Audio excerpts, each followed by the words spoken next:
Hello, hi friends, welcome back to my channel. Here is a non-spoiler movie review of the film. Sorry for the mistake. Re-release movie review of the film Gabbar Singh. First thing first, movies తర్వాత నా experience చెప్పాలంటే ఇంకేమని చెప్పాలో చెప్పండి. ఇంకా గబ్బర్ సింగ్ ఇంకా ఆ టైంలోనే 2012లో release అయిన మూవీ ఇప్పుడు మళ్ళీ రిలీజ్ చేసినారు. అంటే నేను అప్పుడు 2012లో అంటే నేను అప్పుడు 4th క్లాస్లో మూవీని చూసినాను. ఇప్పుడు మళ్ళీ దగ్గర నేను ఓటీ టెక్నీషియన్ని ఇప్పుడు మళ్ళీ ఫ్రెష్గా కూర్చొని చూద్దామని వెళ్ళాను. కానీ చూసేది ఏం లేదు, అంతా తగలబెట్టడమే మూవీ అంతా కూడా. మూవీ అయితే చాలా బాగుంది ఫ్రెండ్స్. అండ్ ఎవరైతే అప్కమింగ్ ఇప్పుడు యూత్ వాళ్ళకి పవన్ కళ్యాణ్ గురించి కొంచెం తెలియదు అండ్ వాళ్ళ ఆయన క్రేజ్ ఎందుకు అనేది అంత తెలియదు, ఎవరైనా చూడటైతే వెళ్ళి ఈ మూవీ చూసిరండి. ఖచ్చితంగా నచ్చుతుంది.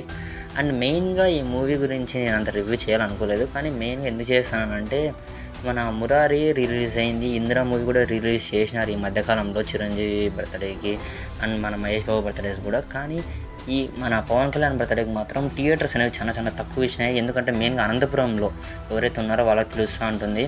మల్టీప్లెక్సెస్లో అయితే గబ్బర్ సింగ్ వేసుకోలేదు, ఎక్కడో లాస్ట్లో ఉన్న జస్ట్ 2D అండ్ 4K విషయంలో పెట్టినారు, జస్ట్ శాంతి శుధాలు ఇచ్చేసినారు.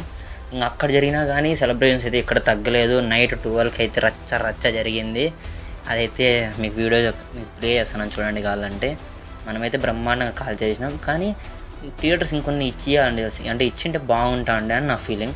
ఎందుకు ఇవ్వలేదు, అది ఇవ్వడానికి కూడా రీజన్స్ ఉన్నాయి. ఎందుకంటే ఖచ్చితంగా తెలుసు మురారి మూవీ ఇందిరా మూవీ కన్నా మన గబ్బర్ సింగ్ మన పవనిజం ఫ్యాన్స్ చాలామంది ఉన్నారు కాబట్టి వాళ్ళని కూడా దృష్టిలో పెట్టుకొని ఎందుకు ఇవ్వడం అంటే వాళ్ళకి అర్థమైపోయింది. థియేటర్స్ కానీ ఇచ్చినామనుకో సీట్లు ఏముండవు, థియేటర్ ఏముండదు, అంత పగలగొట్టేసి వెళ్ళిపోతారు ఖచ్చితంగా అనుకొని వాళ్ళు అలా చేయడం జరిగింది. కాబట్టి అయినా ఎక్కడ తగ్గకోకుండా మనమైతే బాగా ఎంజాయ్ చేసినాం. అండ్ ఈ మూవీ గురించి నేనేం చెప్తానో చెప్పండి.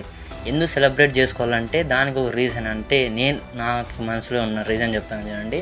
10 years స్ట్రగుల్ తర్వాత పొలిటికల్ లైఫ్లో మన పవన్ సార్ లైఫ్లో ఇప్పుడు డిప్యూటీ సీఎం మాదిరి ఒక అధికారం ఆయన చేతికి వచ్చింది. ఆయన అప్కమింగ్ ఫ్యూచర్లో ఏమేమి చేస్తారు డెవలప్మెంట్స్ మనం చూస్తాం. అండ్ డిప్యూటీ సీఎం మాదిరి మారిన తర్వాత ఫస్ట్ బర్త్డే వచ్చింది కాబట్టి నేను ఏమనుకున్నానంటే ఈ బర్త్డేకి అత్తారింటి దారేది ఏమైనా రిలీజ్ చేస్తారనుకున్నాను, కానీ గబ్బర్ సింగ్ వచ్చింది. అయినా ఏం పర్లేదు, గబ్బర్ సింగ్ నాకు చాలా ఇష్టం. ఇంకా ఆ మూవీలో ఉన్న గ్రేస్ అయితే ఇంకా పీక్స్లో ఉంటుంది అయితే పక్క. ఇంకా అది ఫ్రెండ్స్ పరిస్థితి. మళ్ళీ కొత్త రివ్యూతో మళ్ళీ మేము వస్తాం ఖచ్చితంగా.